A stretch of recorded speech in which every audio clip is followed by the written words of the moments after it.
2025년 11월 28일 서울중앙지방법원 형사 35부 재판 시작합니다. 2025 고합천 10호 피고인 윤석열에 대한 특수공무집행방해 등 사건 공판 진행하겠습니다.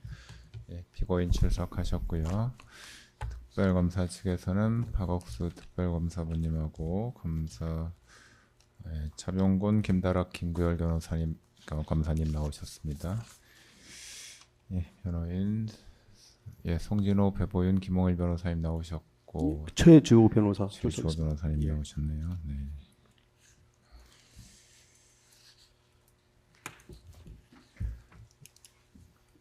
예, 오늘은 재판 중계와 관련해서 뭐 특별한 사정 없으면 전부 중계하려고 하는데 다른 의견 있으신가요? 예. 예, 오늘은 재판 전부 중계하는 것으로 하겠습니다.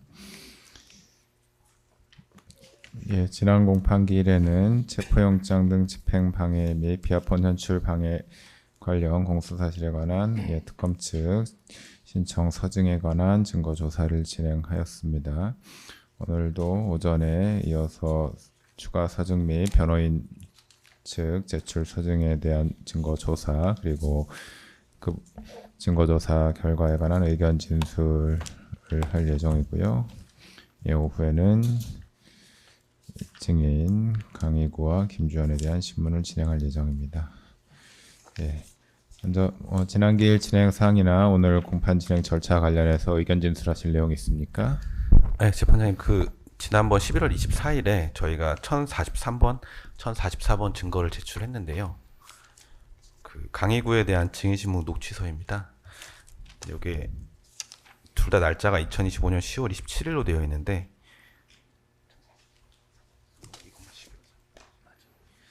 1044번은 2025년 11월 3일자입니다. 그렇게 구두를 변경하겠습니다.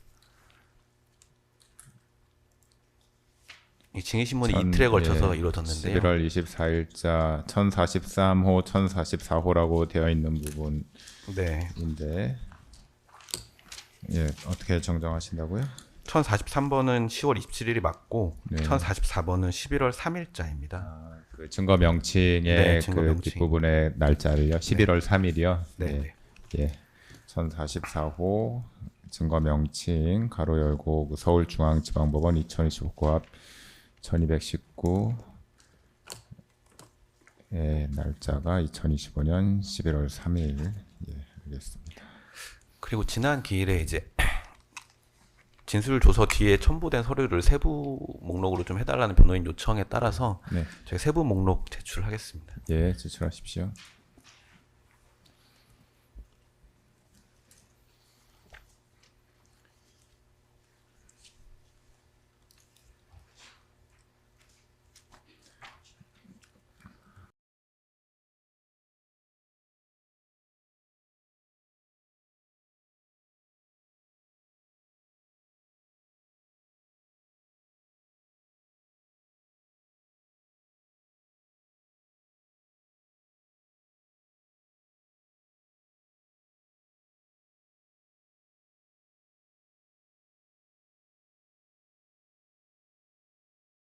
증거 인부 여부는 다음 기일에 위법 수집 증거를 그때 부동의하신다고 그때 다 밝혀주신 내용들입니다. 네. 그러면 그 의견 그대로 반영을 해서 이렇게 해주십시오. 네, 목록만 새로 만들었습니다. 예.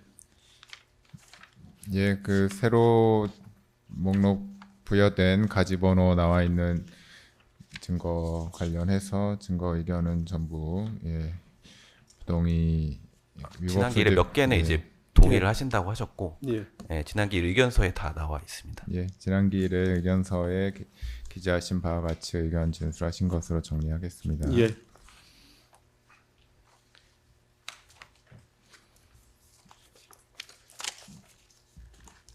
예, 그리고 저번에 오늘 오후 신문 예정된 강희구 증인의 신문 관련해서 좀 금일 법정에서 좀 추가 증거 신청을 하고자 합니다. 네. 증거 내용은 이제 피의자 한덕수에 대한 수사 과정에서 강희구 주거지에서 압수된 PC에 저장된 진술서 파일 출력물과 비상계엄 선포 문건, 출력물에서 2건입니다. 그래서 오늘 금일 그 증인신문 과정에서 좀 제시하고 진짜 성립을 좀 진행하고자 합니다. 그래서 금일 그 자료 목록과 자료를 가지고 왔는데 뭐 오전 중이라도 변호인께서 예, 확인을 하시고 그 전에 의견을 주시면은 오후에 좀 예, 신문에- 일단 변호인 네. 측에 그 제공을 하고 의견 진술 기회를 드리도록 하겠습니다. 오후 증인 신문 게시되기 전까지 의견 제시해 주시기 바랍니다. 예, 알겠습니다.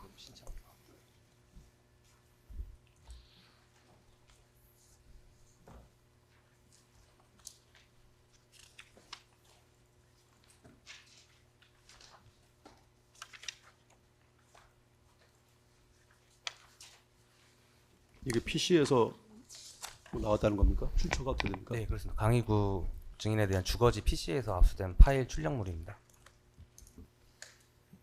예, 특검 측 추가 증거로 손번 1045번 강의구의 진술서 문건 출력물 1046번 강의구의 비상계엄 선포 문건 출력물 각 신청하셨습니다.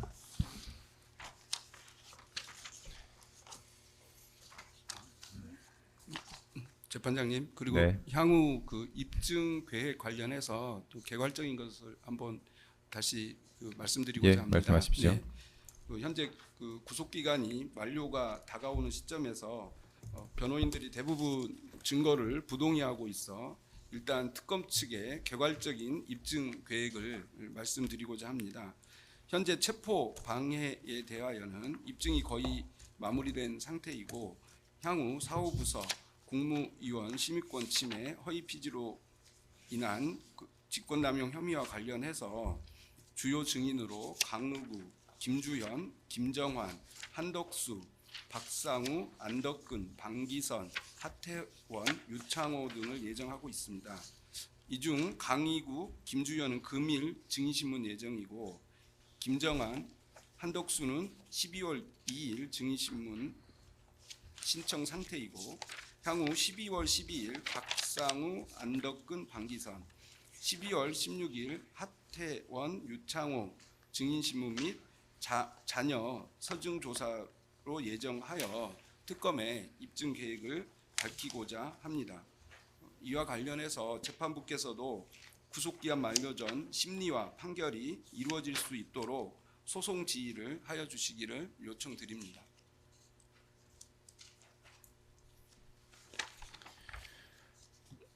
예. 추가로 더 의견 진술하실 내용은 없으신가요? 예, 없으시면 말씀드린 바와 같이 추가 서증조사 특검 측에서 더 하실 내용 있으면 진행하겠습니다. 재판장님 먼저 진행하기 전에 저희 서면을 먼저 조금 제출하겠습니다. 아, 예. 예.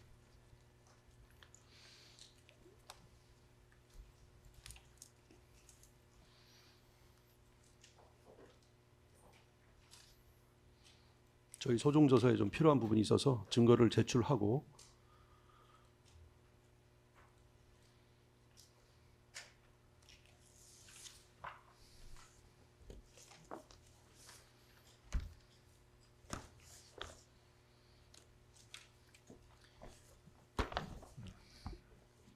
의견서와 서증 그리고 참고 서면 제출하셨는데요.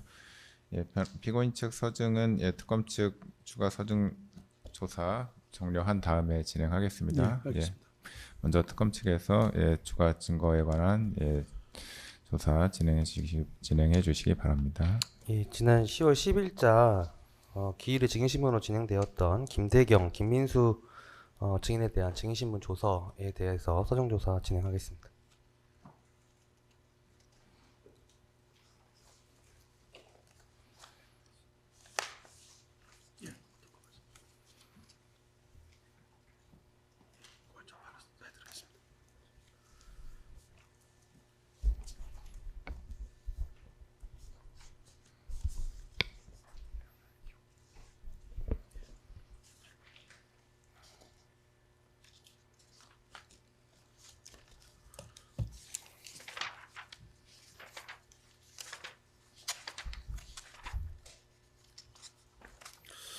그 재판장님 이거는 정의신문 조서에 대한 내용이지 않습니까? 그러면 정의신문 조서 증인은 정의신문으로 이미 증거조사가 다 끝난 건데 그때는 예. 피고인이 불출석해서 기일에 그 증인 신문을 진행하였기 때문에 예. 서증으로 조사를 하는 예, 것입니다. 알겠습니다. 예, 먼저 증인 김대경에 대한 2015년 10월 10일자 증인신문 조서 및 녹취서입니다.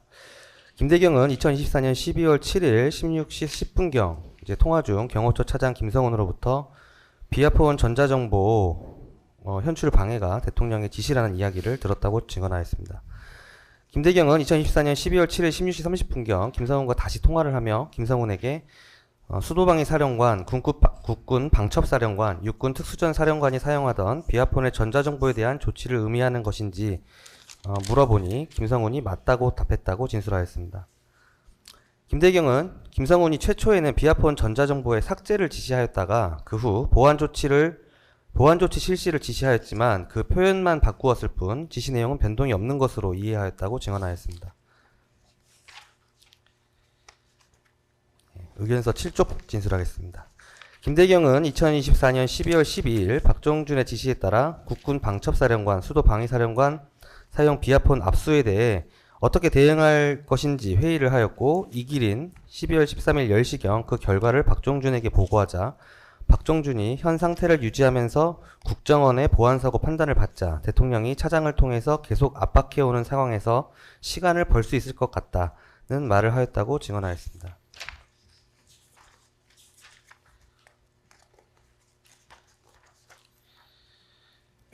다음으로 13쪽 진술하겠습니다. 김대경은 2025년 2월 26일경 국회에서 박종준을 만나 박종준으로부터 나는 시간을 가지면서 대통령에게 건의하여 수사기관에 출두하시게 하려 했지만 전혀 움직이지 않았다. 대통령이 나에게 총 한 번만 쏘면 되지 않느냐고 하셨다는 말을 들었는데 김대경은 공포탄을 쏘면 되지 않느냐는 뜻으로 이해했다고 증언하였습니다.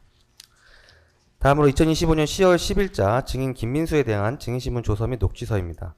김민수는 2024년 12월 7일경 김대경으로부터 김성훈이 수도방위 사령관, 국군 방첩사령관, 육군 특수전 사령관의 비아폰 전자정보 통화 기록을 삭제하라고 한다. 대통령의 지시다라는 내용의 이야기를 들었고 당일 또는 그 다음날 비아폰 단말기의 통화 기록 삭제를 말씀하시는 것 같다는 이야기를 들었다고 증언하였습니다. 김민수는 그 무렵 김대경으로부터 김성훈의 지시를 거부하였으나 김성훈이 보안조치라는 용어를 사용하며 계속 지시를 이행하라고 독촉하고 있다는 내용의 이야기를 들었다고 증언하였습니다.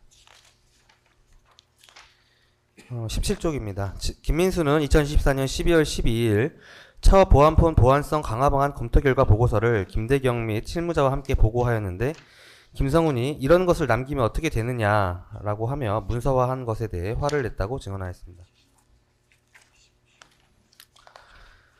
김민수는 2024년 12월 12일경 김대경으로부터 연락을 받고 가보니 김성훈이 로그아웃을 하면 비아폰 전자정보가 삭제된다고 했는데 삭제되지 않고 남아있다. 어떻게 된 것이냐라며 화를 냈다고 증언하였습니다. 마치겠습니다.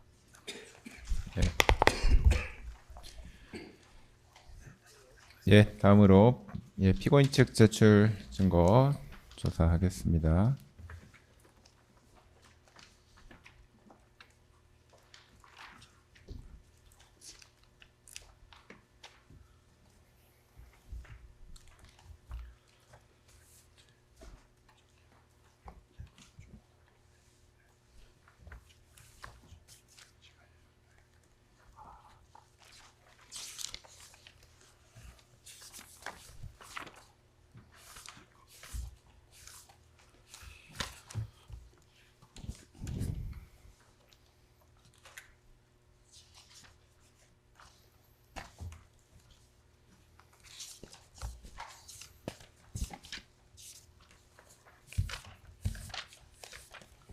예, 그 저희가 제출한 증거 자료, 그 다음에 저희 증인신문에서 현출했던 검찰 제출 증거들 중에 저희가 인용했던 문구 위주로 해서 간단하게 유리한 내용들을 진술하겠습니다. 예, 진술하십시오. 예, 증제 1호증입니다. 사경 작성의 김준호 진술조서 일부 증거순번 189번 기록 제6건 4767면 저 재판장님 오늘 그 변호인께서 추가로 그 제출하셨다는 증거 자료를 저희가 확인을 못 해가지고요. 네. 예, 간단히 말씀을 드리면은 지난번 이광우 신문 할 때 약간 증거와 관련되어 이광우 신문 조서 일부를 증거로 제출을 했고요. 그다음에 도태우 변호사 공수처가 처음으로 들어갈 때 그 영상 검찰 증거 영상 증거에서 나와 있듯이 도태우 변호사가 당시에 변호사 신문 밝히고 했을 때 나와 있던 변호사인데 도태우 변호사의 진술서 그다음에 저희가 그 각 공수처 영장 집행과 관련돼서 고발한 내용들 고발장을 제출했습니다. 특별한 내용은 없습니다. 예, 사본은 따로 제출 안 하신 건가요? 예, 사본 따로 만들진 않은데요. 다음 길에 저희가 따로 드리겠습니다. 일단은 그 특검 측에 열람하실 기회를 드리겠습니다.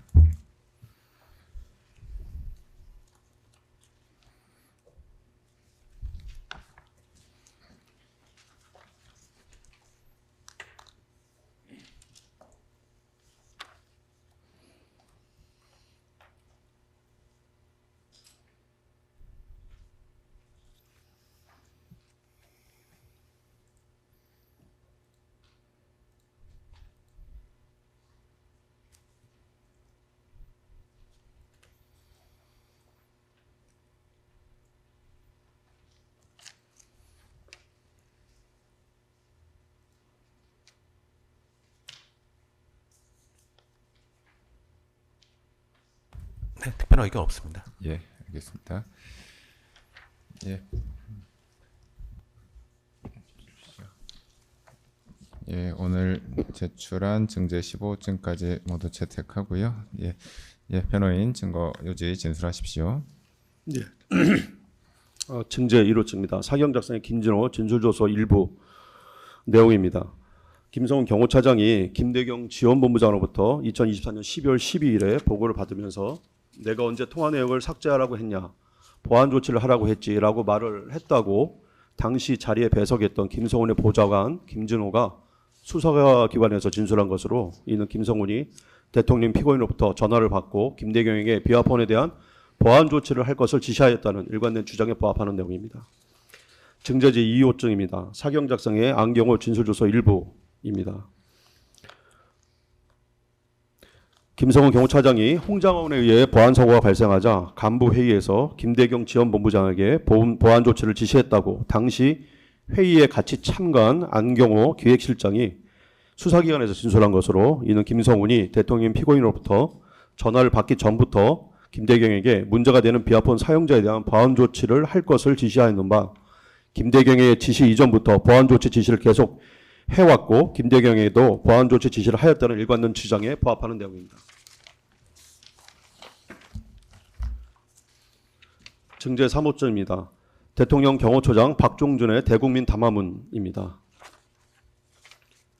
박종준 대통령 경호처장이 대통령 경호처는 정당과 정파에 상관없이 임무를 수행하는 것이며 당시 대통령인 피고인에 대한 체포 수색영장은 논란의 소지가 있느니만큼 이를 다투는 법적 절차가 진행 중인데 비록 탄핵이 되었지만 여전히 경호 대상인 당시 대통령인 피고인에 대한 경호를 포기하는 것은 직무유기에 해당되며 공수처에도 영장 집행에 신중을 기해달라는 것으로 2025년 1월 3일 수색영장 집행을 막은 것은 적법한 업무 수행으로 판단하였다는 내용입니다.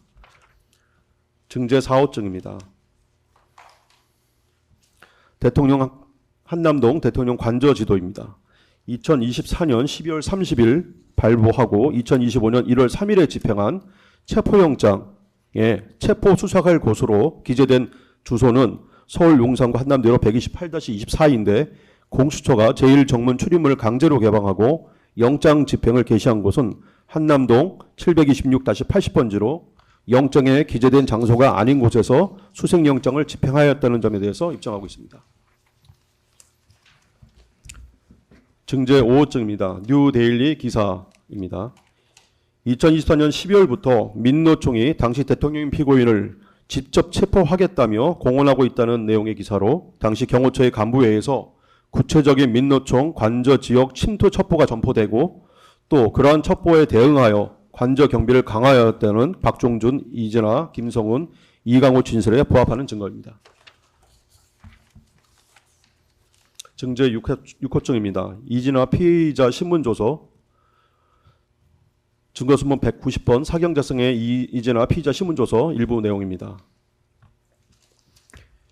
이강호 경호본부장이 2025년 1월 4일 이후부터 위력 순찰하라는 말을 하였다는 이진아 경비본부장의 경찰 진술로서 이강호 경호본부장 경호본부장은 당시 대통령 피고인으로부터 2025년 1월 11일 오찬 자리에서 지시를 받고 위력 순찰을 지시한 것이 아니라 그 이전부터 위력 순찰이라는 기본적인 경호 방법의 필요성에 대해서 계속 건의를 해왔다는 것에 대한 입증입니다. 증거수문 458번 검사 작성의 이진아 피의자 신문조서 4번 일부 내용입니다.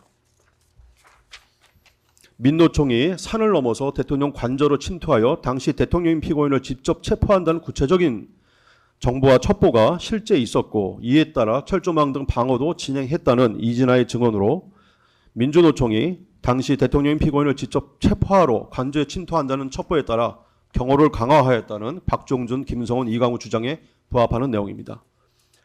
증제 7호증 뉴시스 한스경제 기사입니다.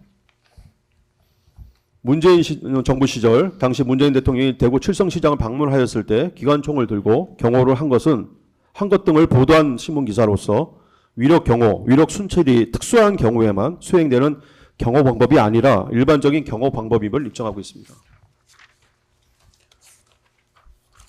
증제 8호증 법률신문 기사입니다.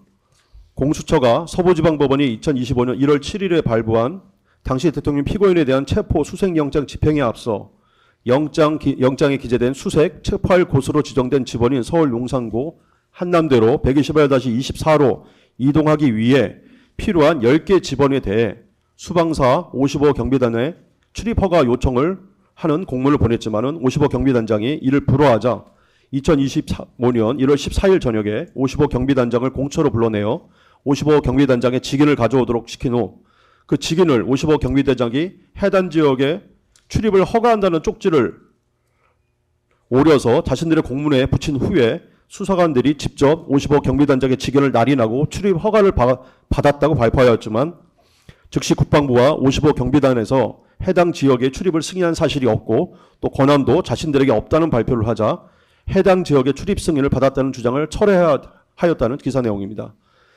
이를 통해서 알 수 있는 것은 공수처는 이미 영장에 기재된 체포 수색할 곳으로 지정된 지번 외에 10개 지역에 대한 추가 기재가 필요하다는 것을 알고 있었지만 공수처가 실수로 해당 지번들에 대해 법원에 청구를 하지 못한 것이 명확하고 영장에 기재되지 않은 나머지 지번으로 출입을 하기 위해서는 해당 지역이 경호구역, 군사시설 보호구역, 국가보안시설 각급에 해당하므로 출입 승인이 필요하다는 점을 알고 있었으며 해당 지역의 출입 승인권자는 55 경비단장이 아닌 경호처장이라는 것도 알고 있었다는 점에 대해서 입증하고 있습니다. 증제 9호증 증거수문 164번 사경작성의 김성훈 피의자 신문조서 일부 내용입니다. 2024년 12월 30일 서부지방법원이 당시 대통령 피고인에 대한 체포 수색영장을 발부하기 전부터 경호처가 TF를 구성하여 운영한 이유는 민노총 집회, 현재에서 온 소환장 문제 등에 대응하는 것으로 TF의 구성은 체포 수색영장 집행 대비에 목적이 있지 않았다는 것을 입증하고 있습니다.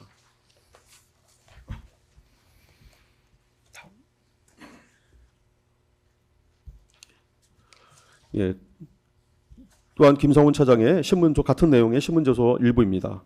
공수처의 2024년 1월 3일 영장 집행 당시 김성훈 차장이 영장을 집행을 막은 것이 아니라 경호 절차에 따른 출입을 요구하였다는 것으로 공수처가 당시 경호 절차에 따른 출입을 하지 않았고 김성훈 차장 역시 공무 집행을 방해한다는 고의가 없었다는 점에 대해서 입증하고 있습니다.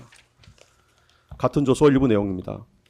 공수처의 2024년 1월 3일 영장 집행 당시 김성훈 차장이 영장 집행을 막은 것이 아니라 마찬가지로 경호 절차에 따른 출입을 요구하였다는 것으로 당시 공수처가 경호 절차에 따른 출입을 하지 않았고 김성훈 경호처장 역시 공무집행 방해 고의가 없었다는 점을 입증하고 있습니다. 증거순번 166번 사경작성 김성훈 피의자 신문조서 일부 내용도 같은 내용입니다.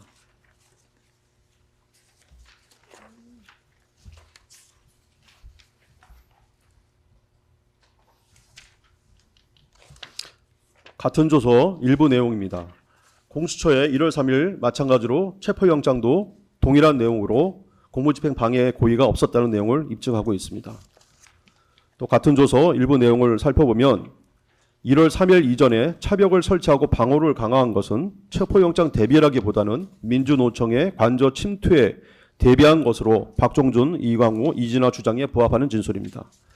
그다음에 증거수본 192번 사경 작성의 김성은 피의자 신문조서 3회 일부 내용입니다. 김성훈 경호처장이 김대경 지원본부장에게 지시한 것은 통화기록 삭제가 아닌 보안 조치였다는 것이고 김대경이 로그아웃을 하면 데이터가 훼손될 수 있다고 보고하여 다른 방법을 찾아보려고 지시하였다는 것이며 또한 대통령으로부터 비화폰 통화 내역 등 서버에 저장된 전자정보 등을 삭제하도록 지시, 부탁받은 사실이 없다는 것으로 김성훈이 김대경에 지시한 것은 보안 조치이고 당시 대통령인 피고인으로부터 비화폰 통화 기록 삭제나 수사기관이 볼 수 없도록 했다는 어떠한 지시도 없었다는 점을 입증하고 있습니다. 같은 조서 일부 내용입니다. 김성훈 경호차장은 김대경 본부장에게 홍장호 1차장의 보안 사과에 대해 규정에 따른 보안 조치를 지시하였다는 것이고 수사기관의 압수수색과는 관련이 없다는 것으로 김성훈 차장이 김대경 지원본부장에 지시한 것은 보안 조치라는 김성훈 차장의 일관된 진술의 입장에 부합하는 내용입니다. 같은 조서 일부 내용입니다.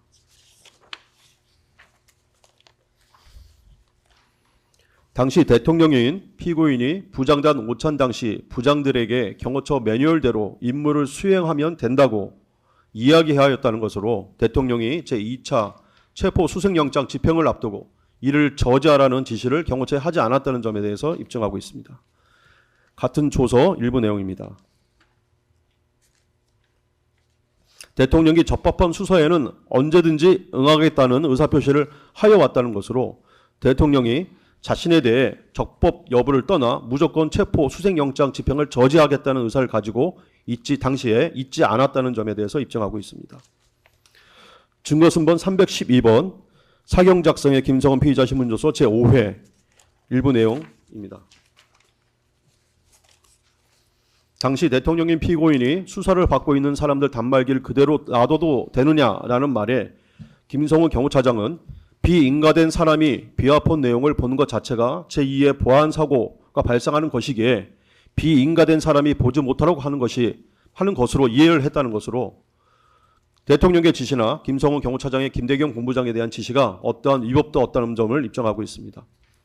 증제 10호증 증거순번 459번 검사 작성의 박종준 피의자 신문조서 제2회 일부 내용입니다.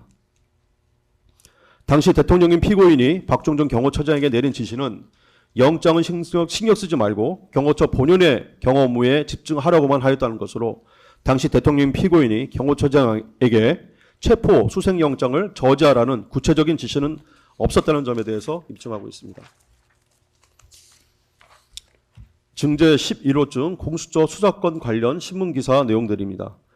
당시 공수처의 내란죄 수사, 서부지방법원에 대한 영장 청구, 서부지방법원의 영장 발부 등에 대해 법적으로 많은 논란이 있었다는 것으로 공수처의 수사, 영장 청구, 발부, 집행 모든 부분에서 법리적으로 문제가 많다는 점을 입증하고 있습니다. 증제 12호증은 동영상입니다. 동영상 잠깐 살펴보고 하겠습니다.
맨 앞에 부분, 끝부분 살짝.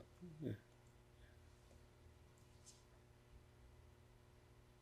예, 여기까지 하겠습니다.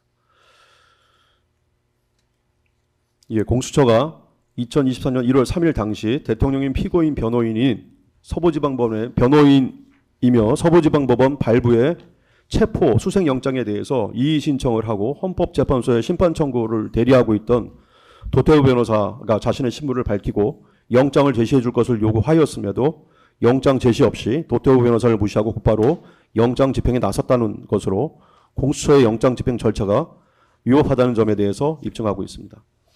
증제시 14부증 증거순번 170번 사경 작성의 이강우 피의자 신문조서 제1회 일부 내용입니다. 이강우 경호본부장은 당시 대통령인 피고인의 지시로 공수처 인원들의 출입을 허가하지 않을 생각이 있었던 것이 아니었다는 것으로 당시 대통령인 피고인이 공수처 1차 체포영장 집행을 막으라는 구체적인 지시가 없었다는 점에 대해서 입증하고 있습니다. 증거순번 170번 사경 작성의 이강우에 대한 피의자 신문조서 제1회 일부 내용입니다. 관저 데스크에서 조금 떨어진 가족 데스크로 MP7 이전과 실단 80발을 옮겨 놓으라고 한 것은 민노총 체포 대비 강화를 위해 김성훈 경호처장에게 건의를 해서 자신이 이행한 것으로 위 위치가 공수처의 2차 체포영장, 수색영장 집행을 막기 위한 것은 아니라는 점에 대해서 입증하고 있습니다. 같은 조서 일부 내용입니다. MP7과 대테러팀, 순찰 모두 민노총에 대한 경고성으로 조치한 것이라고 진술을 하고 있는 것으로 위 조치들은 공수처의 2차 체포 수색영장 집행을 막기 위한 조치는 아니라는 것에 대해서 입증하고 있습니다. 증거순번 173번 사경 작성의 이강우 피의자 신문조서 2회 일부 내용입니다. 2025년 1월 10일 부장단 오찬 자리에서 대통령이 무력 사용을 하지 말라고 지시하였고 또한 외부에 무력을 과시하라는 지시를 하지 않았다는 것으로 대통령의 지시에 의해 위력 경호를 하지 않았다는 점에 대해 입증하고 있습니다. 같은 조서 일부 내용입니다. 이강우 경호본부장이 대테러팀에게 위력 경호를 하라고 한 사실이 없고 순찰을 강화하라고 하였을 뿐이며 근무를 서기 위해 가는 길에 순찰을 강화하라고 이야기하였다는 것이고 그 이유는 민노총이 매봉선으로 침투한다고 해서 순찰을 강화한 것이라는 것으로 대통령 지시에 의해 위력 순찰을 지시한 사실이 없고 근무를 서기 위해 가는 길에 순찰을 강화하라고 한 것이어서 본래의 업무 범위에도 벗어나지 않는다는 점에 대해 입증하고 있습니다. 증거순번 194번 사경 작성의 이광우 피의자 신문조서 제3회 일부 내용입니다. 당시 대통령인 피고인이 2024년 12월 30일에 자신에 대한 체포 수색영장이 발부되었지만 격려의 말 이외에 이에 대해서는 별도의 지침을 받은 사실이 없다는 것으로 피고인이 체포 수색영장 집행에 대해 어떠한 구체적인 지침도 하지 않았다는 점에 대해 입증하고 있습니다. 증거순번 294번 사경 작성의 이강우 피의자 신문조서 제4회 일부 내용입니다. 이강우 경호본부장은 대통령이 공수처의 체포영장 집행에 대해 어떠한 지침을 내렸는지는 알 수 없다는 취지로 당시 대통령인 피고인이 구체적으로 체포영장 집행과 관련하여 지침을 내린 사실이 없다는 점에 대해 입증하고 있습니다. 증거순번 173번 사경 작성의 이강우에 대한 피의자 신문조서 제7회 일부 내용입니다. 전 국가정보원 1차장인 홍장원이 보안사고를 일으키자 김성훈 경호차장이 김대경 지원본부장에게 보안 조치를 지시했고 김대경이 이에 대해 확인해 보겠다는 답변을 했다는 것으로 김성훈이 보안사고에 대한 보안 조치가 지시가 있었다는 안경호 기획실장의 진술과 동일하며 김성훈이 보안사고에 대해서 줄곧 보안 조치를 지시했다는 주장에 부합하는 내용입니다. 증제 14호증 도태우 변호사의 진술서입니다.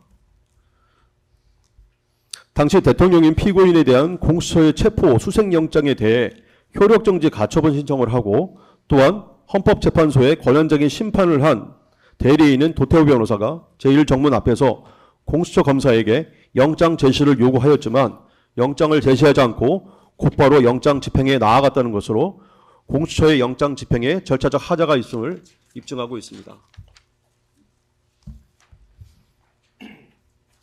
증제 15호증 1월 4일자 고발장은 공수처의 2025년 1월 3일 1차 체포 수색영장 집행이 불법임을 이유로 공수처 검사 등을 고발한 내용입니다. 2025년 1월 14일자 고발장은 경호관 남명우와 함께 군사시설 보호구역이자 경호구역, 국가보안시설 각급인 대통령 관저 일대의 시설 정보와 병력 배치, 지형 정보, 경호 정보를 불법적으로 수집한 경찰 관계자에 대한 고발장입니다. 1월 16일 고발장은 2025년 1월 15일 불법적으로 관저구역에 3천여 명의 경찰을 동원하여 침입한 후에 현지 대통령을 체포하고 끌고 간 점에 대해 내란죄 등의 사유로 고발한 내용입니다. 2025년 6월 26일 고발장은 경호처가 대통령 비아폰 통화 내역과 단말기를 경찰에 이미 제출한 점에 대해 군사기밀보호법 위반 및 대통령 기록물 관리법 위반 등에 대해 고발한 내용입니다. 증거 순번. 예, 변호인. 예. 일단 여기까지가 피고인 측 제출 증거에 예, 관한 그렇습니다. 서적 요지를 진술하신 것이고 그 다음부터는 이제 특검 측 증거가 관련한 증거조사 결과에 대한 의견을 기재하신 것으로 보이네요. 예, 맞습니다. 저희가 증인 신문을 할 때 제시했던 그 내용들 위주로 해서 유일한 내용을 좀 요지를 진술하겠습니다. 예, 알겠습니다. 예. 그러면 피고인 측 증거조사 마치고요. 이제 증거조사 결과에 관해서 먼저 피고인 측에서 의견 진술하시도록 하겠습니다. 예.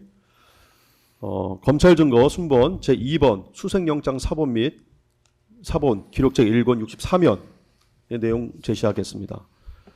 수색영장에 기재된 수색할 장소는 서울 용산구 한남대로 128-24라는 것으로 공수처가 2025년 1월 3일에 위 지번이 아닌 다른 곳에서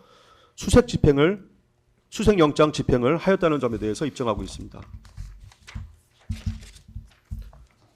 검찰 제출 증거 순번 3번 고위 공직자 범죄수사처 발송문 일부 등 내용입니다.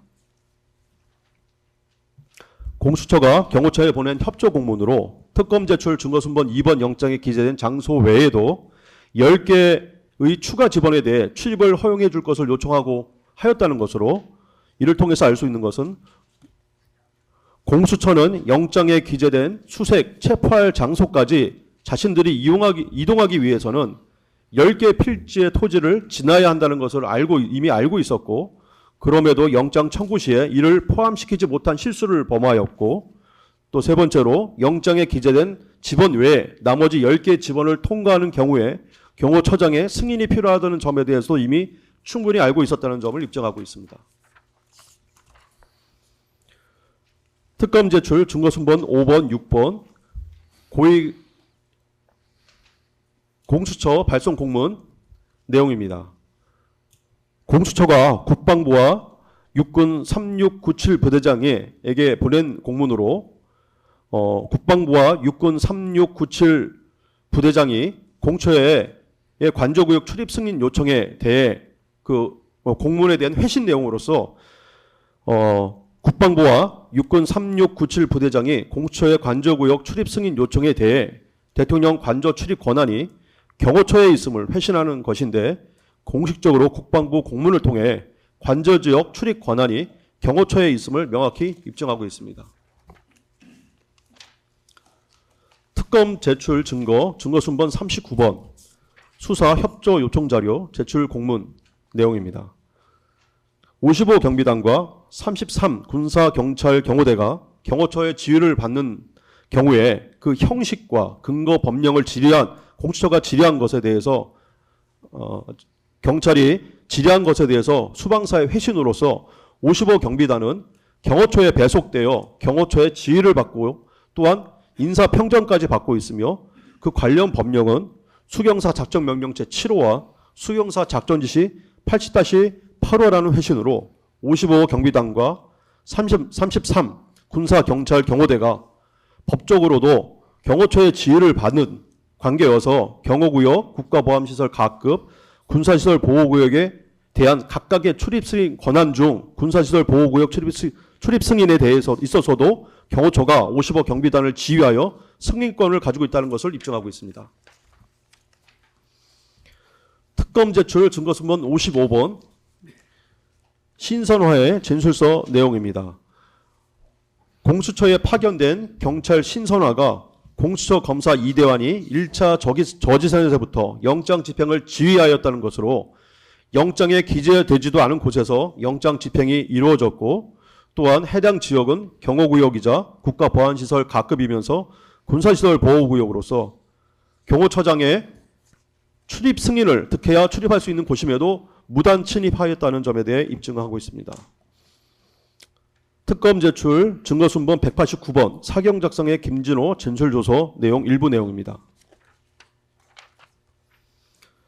김성훈 경호차장이 김대경 지원본부장과 김민수 IT 계획부장에게 비아폰 조치 관련 보고를 받을 때 김성훈이 김대경에게 이전에 삭제 지시를 한 바 없고 보안 조치를 하라고 말을 했다는 것으로 김성훈의 일관된 진술에 부합하는 증거입니다.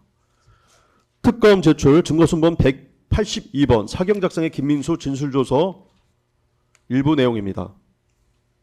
김대경 지원본부장이 최초 김민수 IT 계획부장에게 지시한 내용이 서버에서의 비아폰 통화 기록을 삭제하라는 지시였다는 것인데, 이는 김성훈의 지시가 보안 조치를 하라는 포괄적인 지시였음을 반증하는 것이고, 또한 최소한 단말기와 서버 중 어느 것을 지정해서 지시하지 않았다는 것이고, 이에 대해 김대경 지원본부장이 스스로 통화 기록 삭제로 이해한 후에 부하에게 서버에 있는 통화 기록에 대한 지시를 내렸다는 것을 입증하고 있습니다.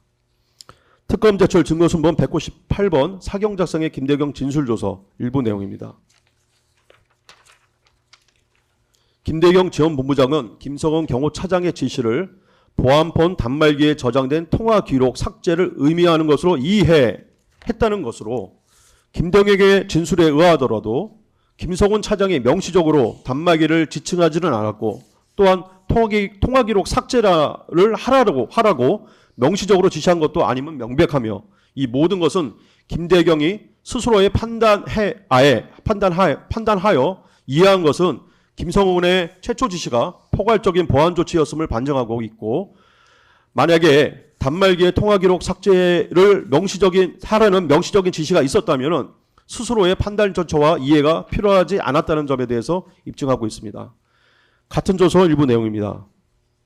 김민수 IT 계획부장이 김대경 본부장에게 지시를 하면서 서버에서 특정 비아폰 통화 기록을 삭제할 수 있느냐로, 다시 말씀드리겠습니다. 김민수 IT 계획부장은 김대경 지원본부장의 지시를 서버에서 특정 비아폰 통화 기록을 삭제할 수 있느냐로 이해했다는 것으로, 김대경 지시 역시 명확한 것이 아니었고 김민수도 김대경의 지시를 스스로 판단해서 이해했다는 것을 입증하고 있습니다. 같은 조서 일부 내용입니다.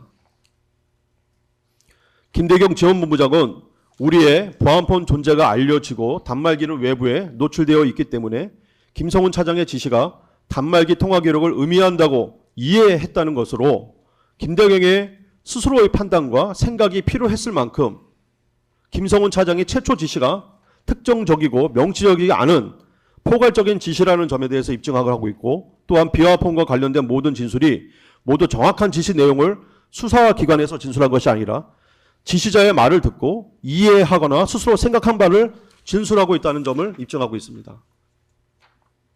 같은 조서 일부 내용입니다.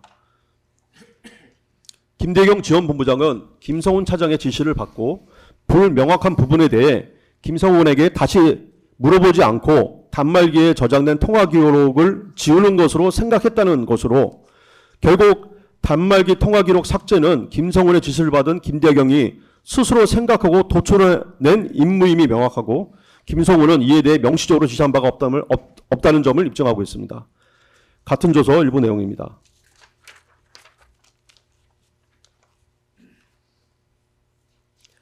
김성훈 경호차장으로부터 2024년 12월 7일에 지시를 받고 3일 후에 다시 재촉을 받았는데, 그때 보안 조치를 하라고 김성훈이 재촉을 하였다는 것으로 김성훈이 김대경에게 최초 지시를 내린 것 역시 보안조치 지시였음을 알 수 있습니다.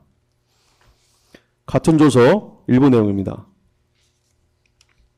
김성훈 경호차장이 김대경 지원본부장에게 보안조치 재촉을 하던 자리에 같이 있었던 김민수 IT개혁부장 역시 김성훈이 통화기록 삭제라는 용어는 사용하지 않았고 보안조치를 지시했다는 것으로 김성훈이 최초 지시가 보안조치였음을 알 수 있고, 또한 그 보안조치에 대해 김민수, 김대경은 통화기록을 외부에 노출되지 않게 하는 것으로 받아들였다라고 해서 이는 스스로 판단해서 도출한 임무 과제였음이 명확하다 할 것입니다. 즉 비아폰 삭제와 관련된 각자의 진술은 모두 자신이 이해한 바, 생각한 바를 수사기관에서 진술했다는 점에 대해서 입증하고 있습니다.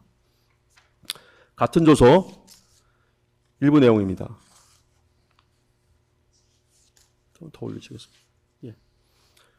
김성훈 경호차장이 김대경 지원본부장과 김민수 IT개혁부장으로부터 보고를 받을 당시에 보고서 내용 중에 데이터 삭제 부분에 대해 언성을 높이면서 자신은 데이터 삭제라고 한 사실이 없다고 말했다는 것으로 김성훈이 처음부터 내린 지시는 삭제가 아닌 보안 조치였다는 점에 대해 입증하고 있습니다. 같은 조서 일부 내용입니다. 김대경 지원본부장이 김성훈 경호차장이 삭제라는 표현은 쓰지 않고 보안 조치라는 말을 썼다며 전의 진술을 번복하면서 삭제라는 것이 자신의 무의식에 남아있어 그렇게 표현한 것이라고 진술하였는 바, 김성훈의 원래 주시는 보안 조치였고 이를 자신이 스스로 통화기록 삭제로 이해하고 인식하고 있었음을 반증하고 있다고 하겠습니다. 특검 제출 증거순번 300번 사경 작성의 김민수 진술조서 일부 내용입니다.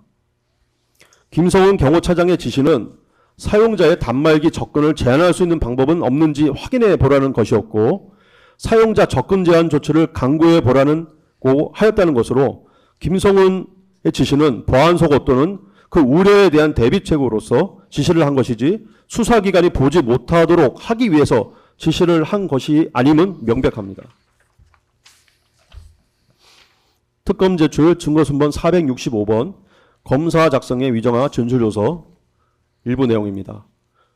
위정한 경호처 대테러 팀장은 위력 순찰은 이 아주 기본적인 업무이고, 다만 평소에 순찰을 하지 않았던 동선으로 순찰을 하도록 지시를 받았기에 이례적이었다고 하고 있는 바, 위력 순찰이 대테러팀의 기본 업무이고 또한 평소에도 업무로서 순찰을 하고 있었는 바, 순찰 동선을 바꾼 것만으로는 직권남용죄의 구속용 요건에 해당되지 않는다는 것이 명백하다는 점을 입증하고 있습니다. 같은 조서 일부 내용입니다.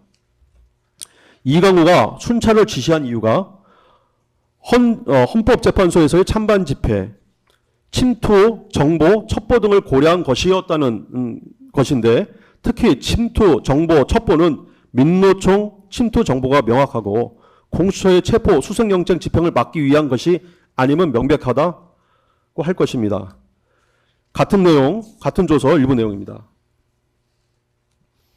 조서에 기재된 내용은 업무폰으로 이강우가 위정환에게 2025년 1월 11일 날 통화를 한 내용인데, 이강우가 2025년 1월 11일에 위정환에게 처음 전화를 한 것은 13시 45분 53초 경이었다는 것으로, 이때는 오찬 시간에 대한 이강의 메모에 의하더라도 이미 대통령 오찬이 끝난 시간임이 명백하므로 대통령 오찬 도중에 대통령의 위력 순찰 또는 위력 경호 지시를 받고 이강우가 즉시 나가 위정환에게 지시를 하였다는 남명우의 수사기관에서의 진술 또는 그 밖의 관계자들의 이에 부합하는 진술은 사실이 아님이 명백합니다.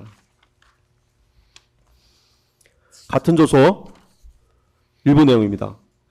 이강우가 위력 순찰을 지시하면서 복장을 추가한 것이 아닌 기본 초소 근무 복장 그대로 하여 순찰을 하라고 지시하여 위력을 가시하기 위해 별도의 추가된 장비나 복장이 없었음은 명백한 점이 입증되고 있습니다. 따라서 직권남용죄의 수사 구속요건에 해당되지 않으면 명백하다 할 것입니다.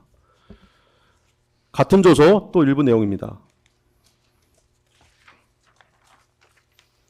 이강우 경호본부장이 평소 순찰 코스에서 추가로 순찰한 순찰 코스는 31초소 국방부 장관 공관 50호 경비단 막사를 잇는 구간이라는 것이고 해당 구간은 외부에 잘 노출되는 지점까지는 아니라는 유정한 대테러 팀장의 진술로서 평소 시행되고 있는 순찰 업무의 일부 구간이 추가된 것에 불과한 것으로서 직권남용죄의 구속요건에 해당하지 않는다는 점이 명백히 입증하고 있습니다. 같은 조서 일부 내용입니다. 김성은 경호처장도 순찰이 기본 임무라고 말을 하면서 현장에서 총기를 노출하지 말고 가방에 넣어서 순찰을 하겠다는 유정한 대테러 팀장의 건의를 받아들였다는 것인데 외부에 총기를 노출하여 위력을 가시하라는 대통령님 피고인의 지시를 받고 위력 순찰을 지시했다는 내용과는 전혀 상반되는 김성훈의 지시가 있었음을 입증한다고 할 것입니다. 이상입니다. 예, 증거조사 결과에 관한 피고인 측 의견 진술까지 하셨습니다. 예, 특검 측에서는 증거조사 결과와 관련한 의견 진술 있으시면 하십시오. 네, 그 변호인들께서 이제 서증으로 제출하신 거에 대한 증거 조사는 변호인들의 의견으로 이해를 하고 있습니다. 이에 대해서 뭐 압수 장소나 관련해서나 그런 부분들은 이미 의견서를 제출한 바 있고 다른 증거들에 대해서 그 증거들의 신빙성이나 아니면 이와 다른 공소 사실을 입증할 수 있는 증거들이 다수 있다는 것을 증거 조사 과정에서 밝혀졌다고 생각을 하고 있고 다만 그 부분은 저희가 최종 의견서에서 그 부분을 다 정리해서 다시 의견서 제출하도록 하겠습니다.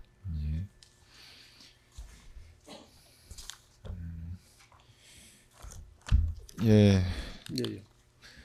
뭐 피고인 측 변호인 또 의견 진술하실 내용 있으신가요?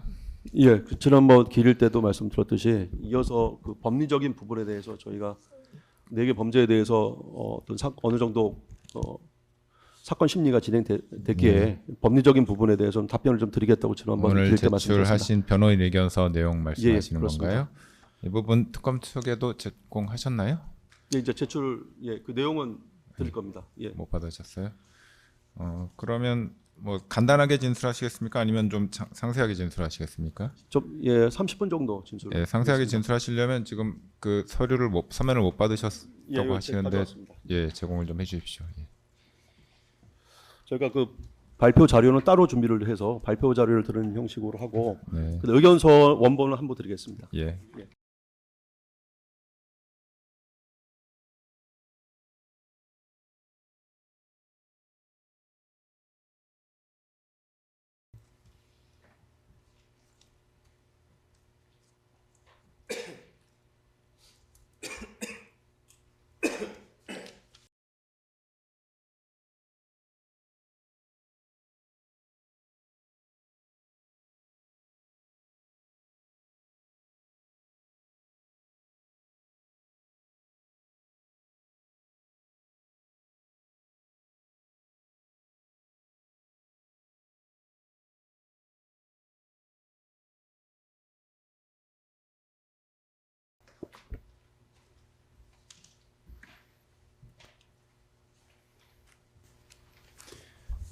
예, 변호인 진술하십시오.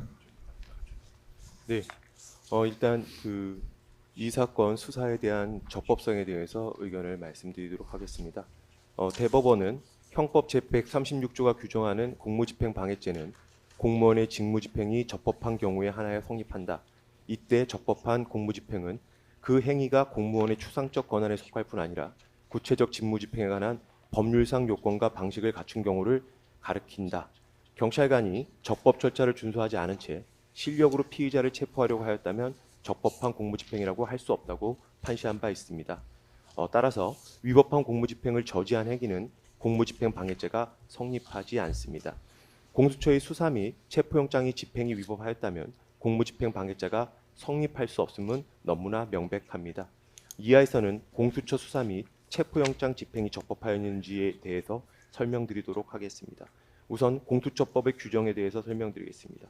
공수처법 제2조 3호는 고위공직자 범죄를 규정하고 있고 그 유형은 직무 관련 범죄와 부패 범죄 등으로 나눌 수 있습니다. 공수처법 제2조 4호는 관련 범죄를 규정하고 있고 가나 다 라목으로 규정하고 있는데 그중에 라목 직접 관련성이 있는 죄를 관련 범죄의 하나로 규정하고 있습니다. 공수처법 제2조 5호에서는 고위공직자 범죄 등으로 이 고위공직자 범죄와 관련 범죄를 합하여 고위공직자 범죄 등으로 규정하고 있습니다. 공수처법 제2조 4호 라목의 해석 기준에 대해서 보겠습니다. 이 공수처법 제2조 4호 라목은 공수처에게 수사권을 부여하는 권한 창설적인 규정인 점, 그다음에 그 검사의 수사권을 축소시키고 사경에 대한 사법적 통제를 강화하는 검경 수사권 조정 취지, 공수처 설립 취지, 그다음 별건 수사는 금지된 별건 수사 금지의 원칙, 또 이첩 등 실체적 진실 반견에 장애 없는 대체 절차가 존재하는 점, 그리고 법률에서 직접을 강조한 취지에 비추어 보면 직접 관련성은 엄격하고 제한적으로 해석해야 됩니다. 직접 관련성의 해석에 대한 대통령 변호인단의 의견을 말씀드리겠습니다. 참고로 대통령 변호인단은 이 사건 수사 초기서부터 공수처에는 내란죄의 수사권이 없다고 주장한 바 있습니다. 우선 직접 관련성은 범죄와 범죄 사이의 관계를 의미하고 직접성에 대해서 설명드리겠습니다. 직접성은 처분 효과의 직접성이나 결과적 가중범의 직접성 등 직접성에 대한 명확한 이론이 존재하기 때문에 중간 행위나 다른 원인의 매개 없이 바로 연결되는 관계로 볼 수 있습니다. 다만 관련성에 대해서는 형소법 11조에 관련 사건에 대한 규정이 있으나 이는 범위가 너무 넓어서 여기에 해석에 참조할 사항은 아니라고 판단되고, 형사소송법 215조 제1항 압수수색영장의 범죄 혐의 사실과 관계에 있는 범죄를 판단함에 있어서 대법원은 인적 관련성과 객관적 관련성을 기준으로 판단하고 있는데, 그 중에 객관적 관련성이 아마 관련성에 대한 유일한 판례이기 때문에 이 부분을 말씀드리도록 하겠습니다. 대법원 2019도 14341 판결에서는 객관적 관련성은 압수수색 영장에 기재된 혐의 사실 자체 또는 그와 기본적 사실관계가 동일한 범행과 직접 관련되어 있는 경우를 의미한다. 두 번째, 객관적 관련성은 압수수색 영장에 기재된 혐의 사실의 내용과 수사의 대상, 수사 경위 등을 종합하여 구체적 개별적 연관관계가 있는 경우에만 인정된다. 세 번째, 혐의 사실과 단순히 동종 또는 유사 범행이라는 사유만으로 객관적 관련성이 있다고 할 것은 아니다라고 판시한 바 있습니다. 따라서 이 부분 중에서 범죄와 범죄 사이의 관계를 의미하는 객관적 관련성은 기본적 사실관계가 동일한 것으로 보고 있기 때문에 이 직접 관련성에서도 관련성도 기본적 사실관계가 동일하여야 한다는 것이 변호인단의 주장이었습니다. 다음, 기본적 사실관계의 동일성 판단 기준에 대해서 보겠습니다. 대법원은 사실의 기초가 되는 사회적 사실관계가 기본적인 점에서 동일한지 여부에 규범적 요소를 고려하여 판단하고 있습니다. 대법원이 고려하는 규범적 요소에는 행위태양, 구속요건, 공모관계, 목적, 범행수단 내지 방법, 보호법익, 재질, 재수관계 등을 고려하고 있습니다. 그런데 직권남용죄와 내란죄는 이와 같은 점을 갖다가 규범적 요소를 고려해 보았을 때는 기본적 사실관계가 전혀 동일하지 않습니다. 따라서 직권남용죄와 내란죄는 직접 관련성이 있는 범죄라고 보기 어렵습니다. 또 재수 판단과 관련해서 말씀드리겠습니다. 고위공직자 범죄 수사처, 공수처는 고위공직자 범죄를 수사하기 위해서 설립된 것입니다. 따라서 성립되지 않는 고위공직자 범죄를 기초로 다른 사건을 인지 수사하는 것은 고위공직자의 직무 관련 범죄 및 부패 범죄를 수사하기 위한 공수처 설립 취지에 반하고 사실상 별건 수사를 허용하는 것이 됩니다. 예전에 기억이 하실지 모르겠지만 대법원 재판연구관도 만약에 그 직권남용죄가 내란죄에 흡수되는 경우에는 이게 과연 직접 관련성이 있는 범죄인지 의문이다. 이와 같이 해석하는 경우에는 본말이 전도된다라고 의견을 낸 적이 있습니다. 한편 대법원은 내란의 실행 과정에서 폭동 행위에 수반하여 개별적으로 발생한 살인 행위는 내란 행위의 한 구성 요소를 이루는 것이므로 내란 행위에 흡수되어 내란 목적 살인의 별죄를 구성하지 아니한다고 판시한 바 있습니다. 따라서 내란 행위에 수반된 개별적인 범죄, 이 사건 직권남용죄 같은 경우도 내란죄에 흡수되기 때문에 직권남용죄를 근거로 내란죄를 인지하여 수사할 수 없다는 것이 변호인단의 의견입니다. 기타 직접 관련성에 대해서 보겠습니다. 직권남용은 국가의 기능에 관한 죄인 반면 내란은 국가의 존립과 권위에 관한 죄에 해당합니다. 또한 직권남용죄의 보호법익은 국가 기능을 공정한 행사인 반면 내란은 국가의 존립과 헌법적 질서를 포함한 국가의 내적 안정을 의미합니다. 구속요건도 직권남용은 직권을 남용하는 것이고 내란은 국헌몰란 목적으로 폭동을 일으키는 것입니다. 법정형, 재질도 직권남용은 5년 이하의 징역이나 내란 우두머리의 경우 사형 또는 무기징역입니다. 따라서 이와 같은 점을 갖다 모두 비교해 보았을 때 직권남용과 내란죄는 중간행위나 다른 원인의 매개 없이 직접적으로 연결되어 있는 관계에 있지 않습니다. 따라서 직접 관련성이 인정되지 않는다고 할 것입니다. 이 직접 관련성에 대한 특검 중의 주장에 대해서 반박하도록 하겠습니다. 특검은 구 수사 개시 규정 제3조 및 형사소송법 제208조 2항에 따라 직권남용죄와 내란죄는 직접 관련성이 인정된다고 주장하고 있습니다. 그러나 구 수사 개시 규정 제3조는 폐지된 규정인 점, 현행 규정이 아닌 점, 구 수사 개시 규정 제3조는 모법의 위임 없이 임의로 직접 관련 있는 범죄에 대해서 규정한 점, 그 다음에 직접 관련성은 수사 권한에 대한 본질적인 부분으로 대통령령에 위임할 수 없고 법률에 규정해야 하는 점, 그리고 수사 개시 규정 제3조는 동종 범죄를 직접 관련이 있는 범죄를 규정하고 있는 등 직접 관련성의 범위를 부당하게 확대하고 있는 점에서 해석 기준으로 삼을 수 없습니다. 또한 가사 구 수사 개시 규정 제3조가 적용된다고 하더라도 결론이 동일함을 말씀드리겠습니다. 이게 형사주석서 노태학 형사사법행정학회 2022년 10월 15일 제6판 중 일부 발췌본을 보면 형사소송법 제208조 2항에 그 동시 또는 수단 결과의 관계에서 행해진 행위는 동일한 범죄로 간주한다고 규정하고 있는데 이 규정은 동일성 판단 기준의 하나로 이해할 수 있다라고 기재되어 있습니다. 그런데 형사소송법 208조 1항은 이 동일 범죄라는 것은 결국 기본적 사실관계의 동일성을 의미합니다. 따라서 특검의 주장도 관련성 인정 여부는 기본적 사실관계가 동일한지 여부로 판단해야 된다는 주장으로 변호인단의 주장과 일치합니다. 다음 장 보겠습니다. 최근에 직접 관련성에 대한 대법원 판례가 나와서 이 부분에 대해서도 설명드리도록 하겠습니다. 2025도 6707 판결입니다. 검찰청법 제4조 1항 1호 다목은 검사가 수사를 개시할 수 있는 범죄의 범위에 본래 범죄와 관련하여 인지한 각 해당 범죄와 직접 관련성이 있는 범죄를 포함시키고 있다. 여기서 직접은 중간행위나 다른 원인의 매개 없이 연결되는 것을 의미하고 관련성은 수사의 대상, 수사의 과정과 경위 등을 종합하여 구체적 개별적 연관관계가 있는 경우를 의미한다고 판시하고 있습니다. 이 대법원 판례, 최근 대법원 판례에서 직접성은 변호인단이 예전서부터 주장했던 그 개념과 정확히 일치합니다. 관련성은 언뜻 보면 달라 보이긴 하지만 이 관련성도 변호인단이 계속 주장했던 그 형사소송법 215조 제1항의 그 압수물과의 관계성에 대한 2019도 14341 판결을 내용을 그대로 차용하였는 바 변호인단의 주장과 차이가 거의 없습니다. 따라서 이 관련성 판단에서도 기본적 사실관계 동일성도 하나의 판단 기준이 되어야 될 것입니다.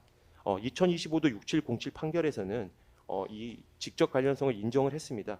이때 이 구체적 기준으로는 본래 범죄와 인지 범죄는 동조 유사 범행인 점, 인지 범죄의 피해자는 본래 범죄의 피해자 또는 그와 밀접한 관계에 있는 자, 친족인 점, 인지 범죄는 본래 범죄의 근본 원인이자 배경으로 수사 과정에서 자연스럽게 드러난 범죄인 점에서 직접 관련성을 인정하였습니다. 그러나 이 사건의 직권남용죄와 내란죄는 동종 범죄가 아닌 점, 직권남용죄와 내란죄는 보호법익, 행위태양, 결과 등이 전혀 상이한 점, 내란죄는 공수처는 처음부터 내란죄를 수사한 것으로 수사 과정에서 자연스럽게 드러난 범죄가 아닌 점, 내란죄와 직권남용죄는 앞에서 살펴본 바와 같이 기본적 사실관계가 동일하지 않은 점을 종합적으로 고려하면 직권남용죄와 내란죄는 직접 관련성이 인정될 수 없습니다. 다음, 직접 관련성이 인정되더라도 공수처법 제27조에 따라서 공수처는 내란죄를 수사할 수 없음에 대해서 설명드리도록 하겠습니다. 공수처법 제27조는 고위공직자 범죄에 대해서 불기소 처분하는 경우 관련 범죄는 대검에 이첩하도록 규정하고 있습니다. 이와 같은 규정은 공수처의 수사 권한의 무분별한 확장을 방지하는 규정입니다. 성립하지 않는 고위공직자 범죄 수사를 빌미로 실질적으로 관련 범죄를 수사 가능하다면 공수처는 사실상 모든 범죄를 수사할 수 있게 되기 때문에 이와 같은 규정을 둔 것입니다. 한편 헌법 제84조는 대통령은 내란 또는 외환죄를 제외하고는 불소추 특권을 가지고 있습니다. 따라서 직권남용죄는 공소권 없음 처분을 하여야 하고 내란죄는 대검에 이첩해야 됩니다. 그럼에도 불구하고 공수처는 공수처법 제27조의 규정을 위반하면서 내란죄를 수사한 것입니다. 앞에서 설명드린 바와 같이 직권남용죄가 만약 내란죄에 흡수된다면 직권남용죄는 범죄 성립 안 된 불기소 처분을 하고 내란죄는 대검에 이첩해야 됩니다. 공수처는 본인들이 수사권이 없다는 점을 이미 인지하고 이를 숨기기 위해서 직권남용죄와 내란죄를 모두 서울중앙지검에 공소제기 요구하는 꼼수를 쓴 바 있습니다. 한편 공수처법 제2조 4호 라목에서는 직접 관련성이 있는 범죄라고 하더라도 수사 과정에서 인지할 것을 요구하고 있습니다. 공수처의 설립 취지 및 별건 수사 금지 원칙상 이는 당연한 규정입니다. 직권남용죄를 수사하다가 내란 혐의를 인지한 경우에는 만약에 직접 관련성이 인정되면 수사권이 존재할 수 있지만 공수처는 앞서 설명드린 바와 같이 처음부터 내란죄를 수사한 것으로 수사 과정에서 인지한 것이 아닙니다. 따라서 공수처의 수사는 그 자체가 위법함을 말씀드립니다. 이에 대한 그 서울중앙지방법원의 구속 취소 인용 결정에 대해서 설명드리도록 하겠습니다.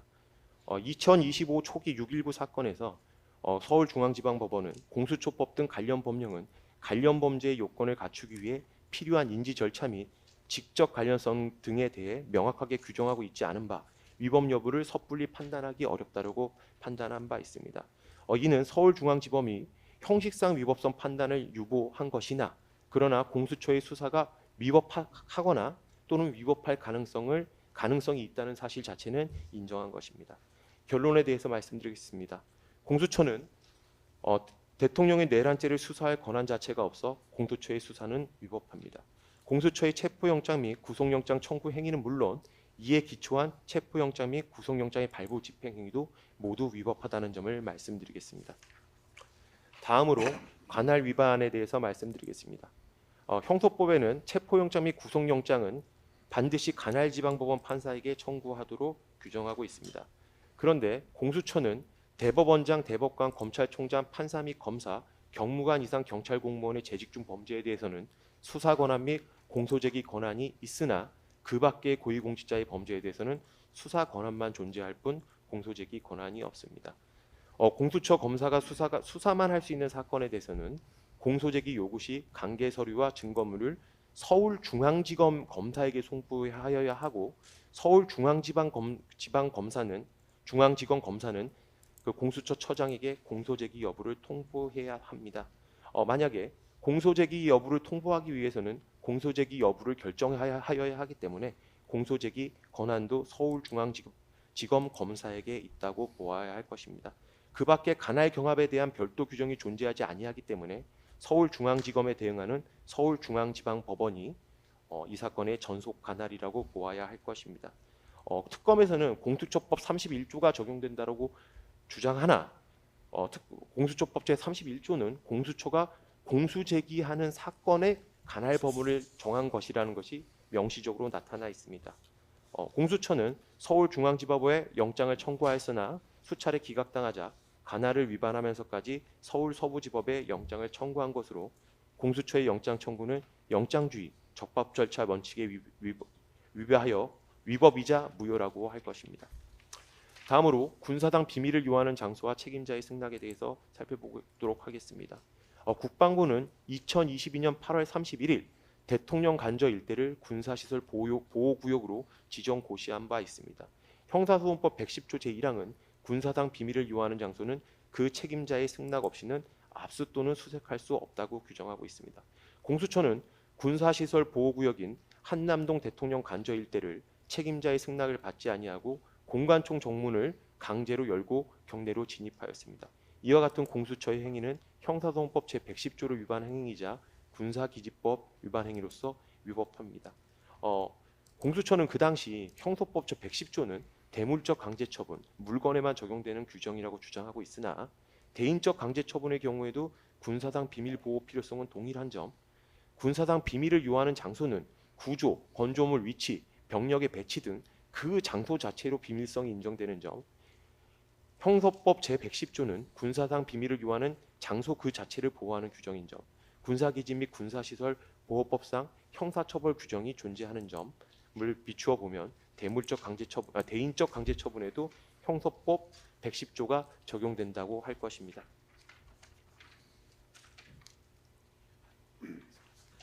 다음으로는 앞에서 그 서증조사에서도 말씀드렸듯이 수색 장소로 기재되지 않은 곳의 수색에 대해서 살펴보도록 하겠습니다.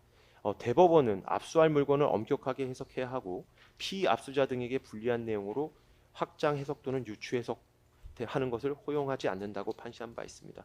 또한 서울중앙지방법원에서는 영장에 특정된 압수수색의 대상이 아닌 장소나 물건 등에 대하여 수색을 하는 것은 허용될 수 없다고 밝힌 바 있습니다.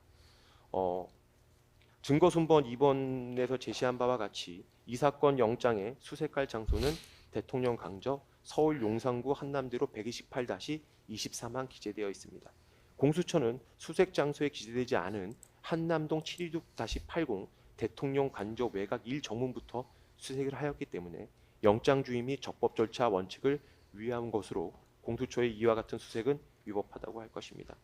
특검은 수색 장소로 이동하는 것에 불과하고 변호인의 논리대로라면 아파트 내부 도로, 외부 현관, 복도, 엘리베이터 등 모두 수색영장에 기재해야 하므로 부당하다고 주장하고 있습니다. 그러나 압수수색이 이루어진 장소는 군사기밀보호구역으로 일반인의 출입이 엄격히 통제되는 곳입니다. 따라서 공간초 진입행위를 단순 이동행위로 볼 수 없습니다. 또한 아까 서증조사에서 나왔듯이 공수처는 이미 모든 지번을 적어서 출입 허가를 얻었는 바 이곳이 단순히 이동할 수 없는 곳이라는 것을 인지하고 있습니다.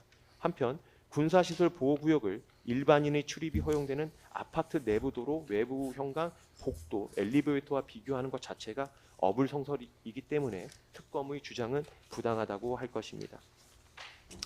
다음으로 영장 미제시 부분에 대해서 살펴보겠습니다.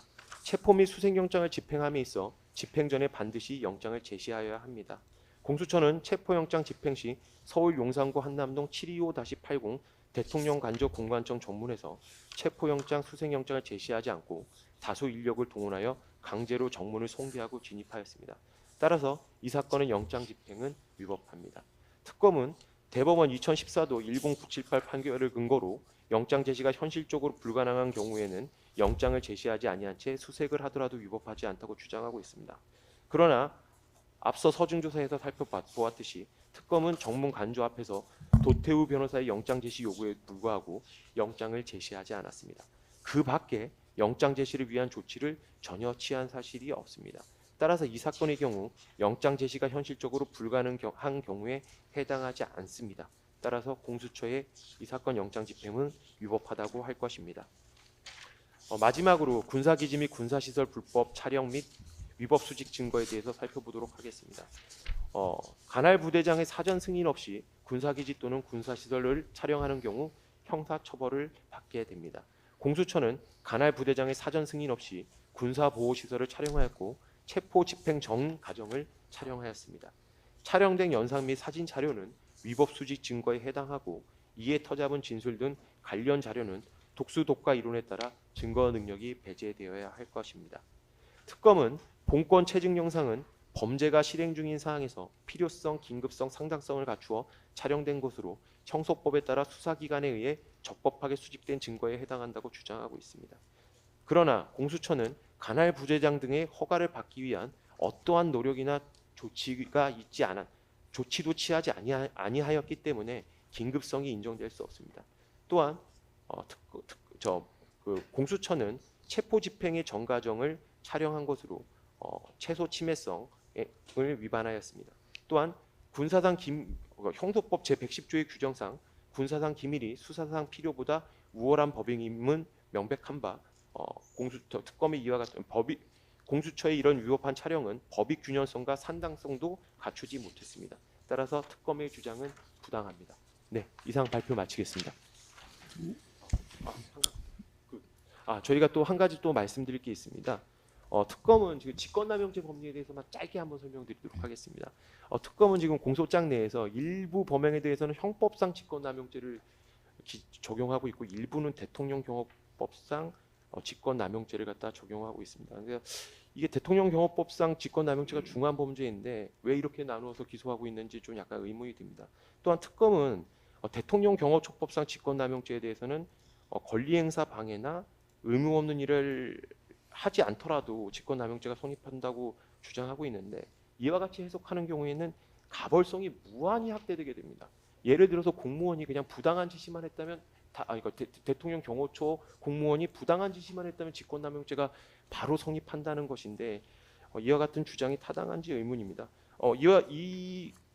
그 구속 요건 이게 대통령 경호처법상 구속 요건에 대해서 정확하게 판단한 판시는 없습니다. 다만 94도 128 사건에서는 이 형법상 직권남용죄와 대통령 경호법상 직권남용죄가 원심이 구속 요건이 동일한 것으로 오해하여 대통령 경호실법상 위반에 대해서 판단을 하지 않은 것은 위법하다는 변호인의 주장에 대해서 받아들이기 힘들다라는 그 판시한 바 있기 때문에 간접적으로는 대법원도 아마 형법상 직권남용죄와 대통령 경호법상 직권남용죄는 동일하게 권리행사 방해나 의무 없는 일을 하게 하는 경우, 즉 결과가 발생하는 경우에만 성립한다고 보는 것 같습니다. 따라서 비합본 관련 삭제 지시 등 이와 같은 부분에 있어서는 의무 없는 일을 하게 한 경우에 해당하지 않기 때문에 직권남용죄가 성립하지 않는다는 것이 변호인단의 의견입니다. 이상입니다. 예. 예, 더 있으신가요? 예, 추가적으로 하나만 좀 예. 말씀드리겠습니다. 수색 장소로 이동하는 그 예로서 아파트 복도, 계단, 엘리베이터 등을 들으셨지만은 그거는 이 사건과는 전혀 맞지가 않는 내용인데 왜냐하면 아파트는 모두 다 한 필지입니다. 따라서 당연히 수색 영장에 기재된 집원 안에서 수색이 이루어지는 경우에 해당됩니다. 그렇지만 이 경우는 수색 영장에 기재된 집원 외에 다른 집원에서 집행이 이루어진 것입니다. 그래서 아파트 계단이라든지 엘리베이터 이런 곳의 이동과 이 사건을 동일선상에서 비교하는 것은 타당하지 않는 것으로 보여집니다. 재판장님, 이 법률과 관련돼서 피고인이 직접 간단하게 직접 진술을 좀 할 수 있는 기회를 좀 주시면은 간단하게 진술을 좀 하겠습니다. 네, 피고인 진술하십시오. 그 재판을 받으면서 검찰 측 그 주장에 대해서 제가 갖고 있는 생각을 간단하게 좀 말씀을 드리겠습니다. 특수공무집행 방해도 어쨌든 하여튼 공무집행 방해죄인데 이 공무집행 방해죄라고 하는 것은 공무원이 그 공무에 대한 정당한 어떤 권한을 가지고 있어야 되고 또 그 권한의 집행이 절차상 적법해야만 성립하는 것이 법률 상식입니다. 검찰 측에서는 내란죄 수사권에 관한 그 정당한 권한을 공수처가 가지고 있느냐에 대해서 영장이 발부됐고 또 체포 적부심이 기각된 것으로 봐서 또 이의 신청이 기각된 것으로 봐서 권한이 있다라고 주장을 하고 있습니다. 그러나 그거는 어떤 그 체포영장과 구속영장에 이어지는 그 과정에서의 판단의 한 과정일 뿐이지 이것이 별도의 공무집행 방해죄가 성립하느냐를 따질 때에는 그런 법원의 그 체포영장이라든가 그 적부심이라든가 하는 거와는 별도로 판단을 해야 되고 그 피고인에게 어떤 범위가 고의가 실제로 존재하는지를 따져봐야 되기 때문에 그 내란죄 수사권이 존재하느냐에 대해서는 정밀하게 별도로 따져봐야 된다고 저는 생각을 합니다. 그래서 검찰 측에서 체포적부심이 기각되고 나중에 구속영장이 발부됐다는 것으로서 이런 체포영장 내지는 체포를 집행하기 위한 수색영장의 그 발부가 정당했고 따라서 내란죄 수사권이 있다라고 하는 것은 공무집행 방해죄에 있어서 공무원에게 정당한 권한이 있음을 원점에서 다시 판단해야 된다는 것과는 별개의 문제라고 저는 주장을 합니다. 그리고 적법한 그 집행 문제에 있어서는 지금 11개 그 필지에 대해서 수색을 집행을 했고요. 그리고 체포를 전제로 한 수색을 집행했는데 이게 영장을 신청할 때 필지 하나밖에 신청을 못했기 때문에 나머지 국가 기밀 보안 시설에 해당하는 필지에 대해서는 영장을 발부받지 못하고 경호처에 그 승낙을 요청을 했고 경호처는 경호상의 국가 안전에 관한 여러 가지 시설들이 존재하기 때문에 안 된다는 것과 그 다음에 내란죄 수사권이 존재하지 않는다는 것이 참고돼서 여기에 대해서 정당하게 불승낙 조치를 했음에도 불구하고 이거를 위법하게 밀고 들어와서 이 수색영장을 위법하게 집행을 했기 때문에 수색영장에 이은 수색 집행에 이은 체포 집행도 다 적법 절차 위반으로 위법한 집행이 되고 또 그에 따라서 발부받은 본 영장, 구속 영장도 다 위법하다고 할 것입니다. 저희가 서부지법에서 이루어진 구속영장 본 구속영장의 그 영장 구속 전 피의자 신문에서도 이런 내용을 주장을 했지만 뭐 받아들여지진 않았습니다. 그러나 그렇다고 해서 이것이 공무집행 방해죄를 성립시킬 정도의 어떤 그 절차와 집행에 있어서의 위법성이 적법성이 존재하느냐에 대한 판단과는 별개의 문제라고 범죄 성립을 판단할 때는 따로 판단해야 된다고 생각하고요.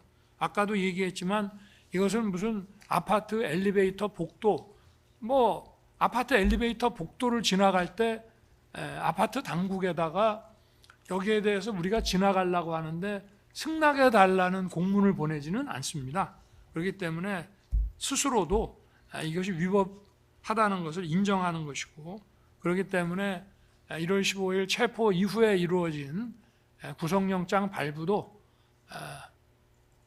체포와 수색이라고 하는 그 사전의 절차가 전부 적법 절차 위반으로 위법하기 때문에 그에 터잡은 구속영장도 사실은 위법한 영장 청구로서 원래는 기각되는 것이 맞다라는 주장을 물론 지금 현재 그 재판은 1월 3일자를 기준으로 하고 있지만 그 절차가 수색영장과 체포영장 이 집행 시도에 관한 이 모든 것이 똑같은 모양으로 위법하다고 하는 점을 말씀을 드리고 싶습니다. 그리고 이제 제가 그 공소장을 보니까 무슨 스크럼 짠 것이 직권남용이다. 그리고 대통령은 그 당시에 직무 권한이 없는 상태였지만 경호차장과 공범으로 해서 뭐 그렇다 이런 주장을 공소장에서 하고 있습니다만은 이 스크럼은 증인신문에서도 나왔지만 진짜 뭐 5분 10분 제대로 무슨 스크럼 짜기 그 훈련도 제대로 하지 않은 것으로 보여지기 때문에 이 점에 대해서 더 면밀하게 좀 어떤 법률적 증거상의 검토가 필요하다는 점을 말씀드리고 싶고요. 또 11일, 12일 그 부장단 오찬이 이런 대통령실에서의 아주 이례적인 것이고 이것이 위법한 부당한 어떤 그 영장 집행의 저지를 지시하기 위한 자리라고 주장을 합니다마는 이것이 과거에 이런 일이 없었다고 해서 이례적이라고 할 수는 없는 것이 저는 당시에 탄핵 소추가 되고 관저에서만 살고 있었고 그런 가운데에서는 고생하는 경호관들을 사실은 관저 그 만찬장에서 가능하다면은 부장뿐만이 아니라 일반 경호관까지 전부 한 끼 식사 대접 정도는 하는 것이 그거는 상식에 맞는 얘기이기 때문에 이것이 이례적이다라고 하는 것은 맞지 않습니다. 그리고 제가 이 계엄 전에도 그 가을경에 주말 체육 행사를 내부에서 했는데 그 주말에 나온 그 경호관들이 아마 한 50명 이상 됐을 텐데 관저 만찬장에서는 갑자기 이 식사 준비가 안 된다고 해가지고 이 경호관들을 전부 대동하고 한남동에 아주 큰 식당 하나를 풀로 예약을 해서 전 경호관들을 데리고 가서 저녁 식사를 한 적도 있습니다. 이런 것이 무슨 그럼 이것도 또 따지고 보면 나중에 무슨 계엄을 예상해가지고 경호관들을 다 잘해주기 위한 하나의 이런 거 아니었냐 그런 얘기를 하더라고요. 제가 여름 휴가 때 저는 대통령이 되면 골프를 안 치고 만약에 치게 되면 한 영광급 군인들하고만 치겠다라고 선거 때부터 마음을 먹고 있어서 제가 그동안은 골프채를 잡지를 않았습니다만은 여름 휴가 때 제가 그 해군 기지와 계룡대에서 중령급하고 부사관들 일부를 데리고 운동을 몇 차례 했는데 그것도 그 사람들이 다 가서 조사를 받았더군요. 이 계엄을 대비해서 한 것이 아니냐. 그러나 대통령이 영광급 장교들 또 고생하는 그 부사관들을 하고 함께 골프 운동을 하는 것이 그게 국군 통수권자로서 못할 일인 건지 좀 생각해 주시기를 바라고 그런 것과 다 일맥상통하는 차원에서 이렇게 했습니다. 그리고 이 위력 경호 문제까지는 얘기하지 않겠습니다. 하여튼 이 공무집행 방해죄의 성립 요건과 관련해서 그야말로 가장 원초적인 형법 강론의 기본 이론으로 돌아가서 처음부터 다시 판단해 봐야 된다고 저는 말씀을 드리고 싶습니다. 네, 이상입니다.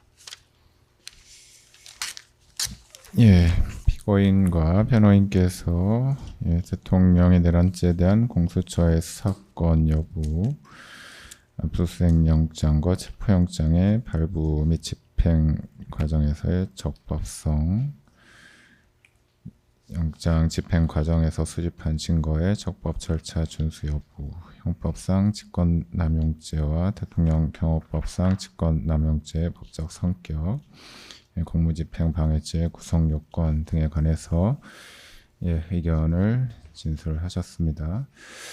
이와 관련해서 특검 측에서는 10월 17일자로 특별검사 의견서에서 공수처 수사권이라든지 체포영장, 압수수색영장의 집행 발부 적법성 부분에 관해서 의견 제출하신 바가 있는데 추가로 의견 진술하실 내용 있으신가요? 네, 재판장님께서 말씀하신 대로 저희 특검에서는 이미 그것과 관련한 의견서를 이미 제출을 했었고 또 지금 피고인 측에서 주장하는 내용들은 구속 전 피의자 신문 단계에서부터 피고인 측에서 계속적으로 주장해 왔던 내용입니다.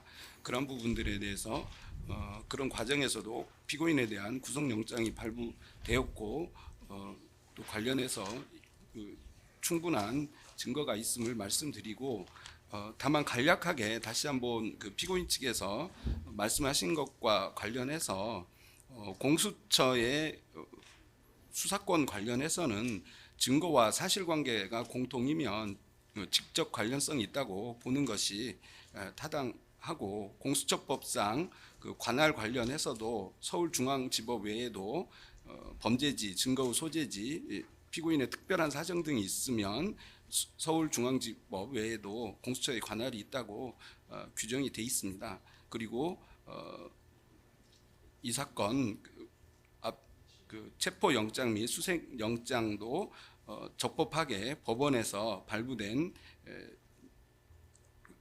체포영장이고 수색영장이며 특히 대통령의 경우는 이렇게 적법하게 발부된 체포영장과 수색영장의 집행을 막는 것이 경호의 대상이 될 수 없습니다. 그럼에도 불구하고 이를 막는 행위를 했기 때문에 공무집행 방해에 해당이 되고 그리고 이미 증거조사 과정에서도 졌듯이 당시 체포영장과 수색영장을 집행하러 가서 공수처 검사 및 수사관들이 적법하게 영장을 제시했던 장면들은 이미 우리가 기존의 영상으로 검증 과정에서 충분히 확인됐다고 말씀드리겠습니다. 이상입니다. 예. 예, 뭐 더 의견 제출하실 내용 예. 없으시죠? 저 잠깐 간단하게 좀 말씀 좀 드리겠습니다. 예, 이 말씀하시죠. 법리 문제와 관련돼서 원래 공수처에서는 공수처 사무규칙에 따라서 사건이 수리되면은 공수처 사건부를 범죄 사건부를 작성하도록 되어 있습니다. 그래서 범죄의 수리와 또 인지에 관련된 그 범죄 사건부에 관해서 공수처에 대해서 무소 제출 명령을 좀 다음 기일까지 제출할까 합니다. 그래서 그 이유는 당시에 공수처가 직권남용죄를 사건을 수리하고 난 다음에 수사를 하는 과정에서 인지를 한 것인지 아니면 처음부터 내란죄로 사건을 수리를 해서 수사를 개시한 것인지 이런 것들을 좀 확인해 보기 위해서 공수처의 범죄 사건 그 기록부 사건부 범죄 사건부에 대한 어떤 검토가 좀 필요할 것 같습니다. 예, 뭐 일단 신청해 주시고요. 예. 그 관련해서 특검 측 의견 있으면 확인하시고 의견 제시해 주시기 바랍니다. 네, 저 한 가지만 더 말씀드려도 네. 되겠습니까? 그 직접 관련성 관련해서 뭐냐면 특검에서는 지금 뭐 일부 증거를 공통으로 하고 사실관계를 공통으로 하는 경우에는 직접 관련성이 인정된다라고 이런 주장이 있는데 그거는 독단적인 주장이고 만약에 그런 근거가 있다면 저희한테 좀 의견서를 좀 상세히 써서 근거 자료를 제출해 주시길 바랍니다. 왜냐하면 지금 뭐 그냥 이게 직접 관련성이 있는 부분은 대법원 판례 해석과 아니면 관련 규정을 통해서 해석을 해야지 그냥 뭐 증거를 일부 공통으로 한다고 해갖고 뭐 직접 관련성이 있는 증거다. 이건 좀 너무 막연하고 추상적인 주장입니다. 그래서 그 부분에 대해서 다시 의견서를 갖다 제출해 주시길 바라고 만약에 그 의견서가 제출되면 그에 대해서 저희 입장을 또 밝히도록 하겠습니다. 예, 뭐 특검 측에서는 필요하다고 판단하시면 예, 의견서 추가로 제출하시기 바랍니다. 재판장님. 네. 말씀만 아까 빠뜨린 게 있어. 예,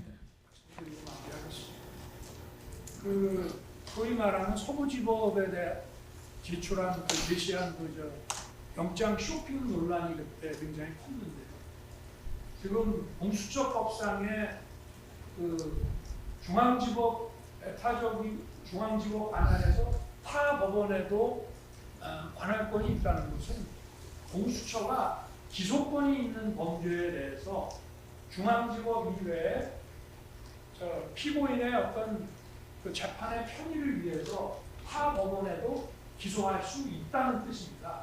그러니까 검찰은 전국 관할이 있으니까 중앙지법에서 부산지법으로 사건을 이송하고 피고인의 재판 편의를 위해서 중앙지법에서 수사하던 사건을 부산지법으로 보내서 부산지법에 기소해 줄 수 있는데 공수처는 단일 수사기관이다 보니 타 법원에 직접 기소할 수 있다라고 하는 것을 본 것이고 지금 이 사건은 공수처가 기소권이 없는 수사권밖에 있지 않은 것이기 때문에 이거는 배타적으로 중앙지법 관할 서울중앙지법을 거쳐서 중앙지법에 영장도 받고 기소도 하고 해야 되는 사법관할이 중앙지법의 배타적인 관할에 속하는 것이기 때문에 그 다른 기소권이 있는 경우에 다른 법원, 중앙지법이 아닌 다른 법원에 기소할 수 있다라는 그 조항을 가지고 서부지법에 체포영장 또 수색영장을 청구한 것은 그거는 공수처법에 위반되는 명백한 영장 쇼핑이라는 주장을 다시 말씀드립니다. 예, 뭐 더 의견 제출하실 내용 없으시죠? 예, 그러면 여기까지 해서 일단 이 사건 공소사실 중 체포영장 등 집행 방해 및 비합헌 현출 방해 관련 공사실 부분에 관해서 심리를 일단 마무리하고요. 이제 오늘 오후부터는 국무회의 심의권 침해 및 사후부서 관련 공사실 부분에 관한 심리가 진행될 예정입니다. 그 부분 절차 진행과 관련해서 먼저 간단하게 말씀드리면 특검 측에서 11월 24일자 특별검사 의견서 6을 통해서 입증 계획을 제출을 하셨습니다. 이 부분 진술증과 관련해서 예, 변호인 측에서는 예, 대부분의 진술 증거를 다 부동의하셨는데 뭐 증인 신문과 관련해서 뭐 우선적으로 뭐 그 신문할 증인들이 있으면 우선적으로 신문할 증인들을 먼저 신문을 하고 그 결과에 따라서 다른 증인들에 대해서는 증거 의견을 뭐 변경할 가능성도 있다라고 그 의견서에서 기재하신 바가 있는데 특별히 생각하시는 뭐 우선적으로 신문해야 될 증인들이 있으신가요? 예, 재판장님 오후 재판 시작하기 전에 간단히 의견을 좀 밝히도록 그때, 하겠습니다. 그때 말씀하시겠습니까? 예. 그리고 그 진술 증거에 대해서 변호인 측에서는 의견을 다 부동의 그리고 괄호 안에 내용 부인 이렇게 기재를 하셨는데 이 진술인들이 이 사건 공소 사실과 관련한 피고인의 공범인지 여부에 따라서 그 내용 부인에 따라 그 증거 능력 여부가 달라질 수 있는데 물론 뭐 공범관계 있는지 여부는 재판부에서도 심리하여 판단할 사항이지만 이 사건 기소하신 특검 측에서 어느 정도 범위까지 이 사건 공소 사실과 관련한 공범으로 보고 있는지 한번 검토하시고 의견을 주시면 좋겠습니다. 예, 그러면 오전 재판은 여기까지 하고요. 오늘 오후 2시에 증인 소환하였기 때문에 2시에 오후 재판 개정하도록 하겠습니다.